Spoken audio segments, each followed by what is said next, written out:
Have you ever wondered why some people get incredibly rich and, more importantly, stay that way, while others who earn a fortune end up with absolutely nothing?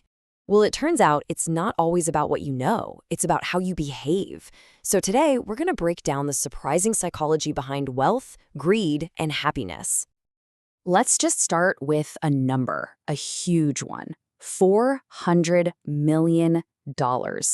That is the estimated career earnings of Mike Tyson, one of the most dominant, unstoppable boxers of all time. Just an absolutely mind-boggling amount of money. So what'd he do with all that cash? Well, he bought huge mansions, a whole fleet of luxury cars, exotic tigers, yes, actual tigers, and famously a $2 million bathtub. But here's the crazy part. By 2003, it was all gone. And he wasn't just broke, he was $23 million in debt. Which really brings us to the core question, right? How does that even happen?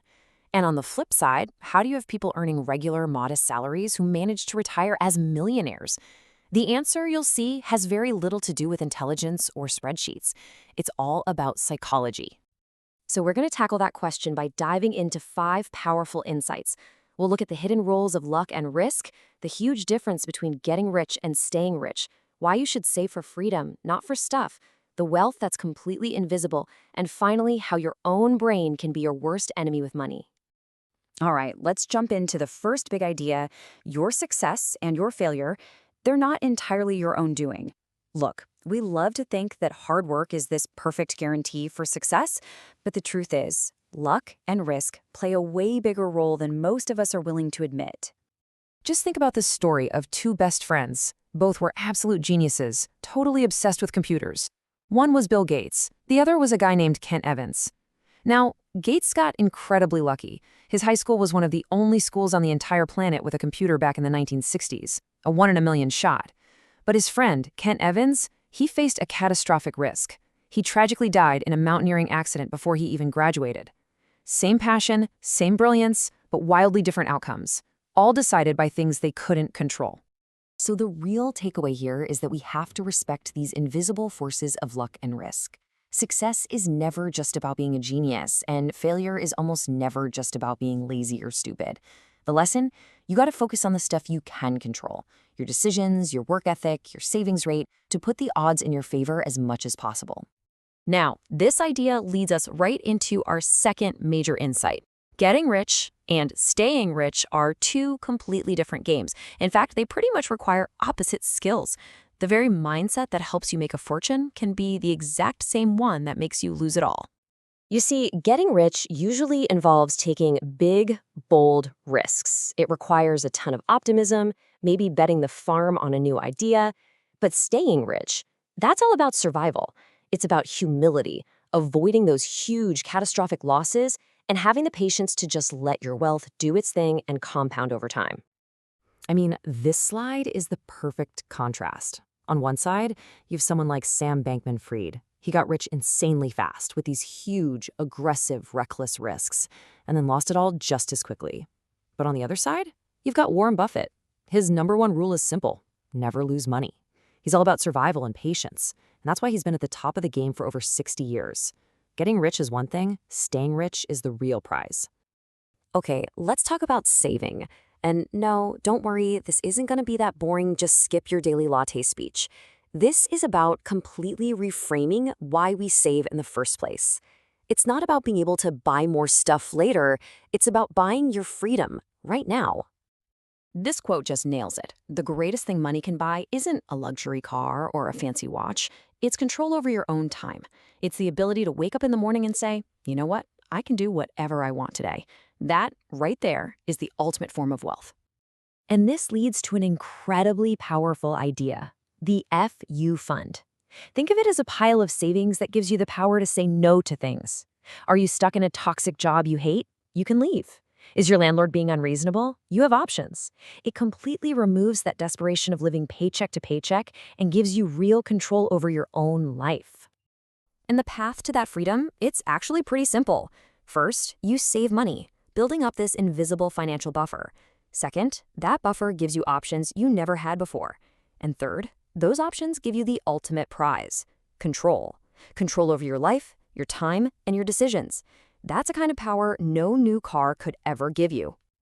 And that brings us perfectly to our fourth point, which is a direct result of saving for freedom. Real, true wealth is almost always invisible. The stuff we see, the flashy cars, the designer clothes, the huge houses, that's not wealth. That's just spending. In many ways, it's the opposite of wealth.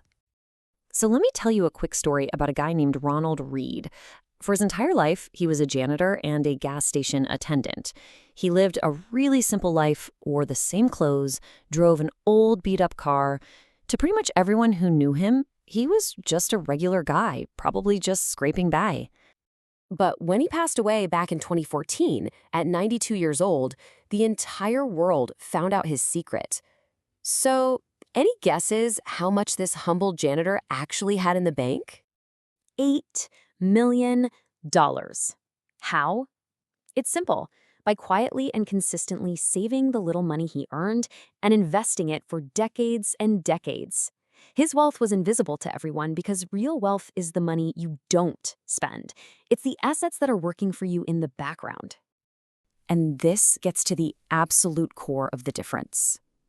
When you see someone driving a brand new Ferrari, you don't actually know if they're rich. All you know for sure is that they have $300,000 less than they did before they bought it. See, looking rich is all about spending to get other people's approval. Being rich is about not spending so you can buy your own freedom. One is loud, the other is silent. Okay, our final lesson today might just be the most important one of all. We are not robots. Personal finance is more personal than it is finance. Our money decisions are driven by emotions, like fear and greed, not by spreadsheets. And that's exactly why being reasonable is so much more important than trying to be perfectly rational. Think about it. A perfectly rational plan might be to put 100% of your money in stocks and just hold on forever. Sounds great on paper, right? But what happens when the market crashes and your portfolio suddenly drops by 40%? For most of us, rationality just goes right out the window. Panic takes over, and you sell everything at the absolute bottom, locking in all those losses, just because you couldn't handle the emotional pain. So the best financial plan isn't the one with the highest theoretical return.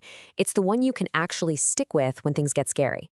A reasonable person knows their own emotions. They might keep some cash on the sidelines, even if it's not mathematically optimal, because it helps them sleep at night and stops them from making a terrible decision during a crash. The goal isn't to be a perfect robot. The goal is simply to stay in the game. So as we wrap this up, I want to leave you with a question to really think about. After hearing all of this, what's one story about money, about success or risk or saving or wealth?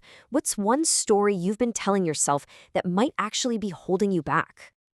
Ponder on that for a bit. We would genuinely love to see your take on this in the comments below. As always, thank you for watching Wealthprint.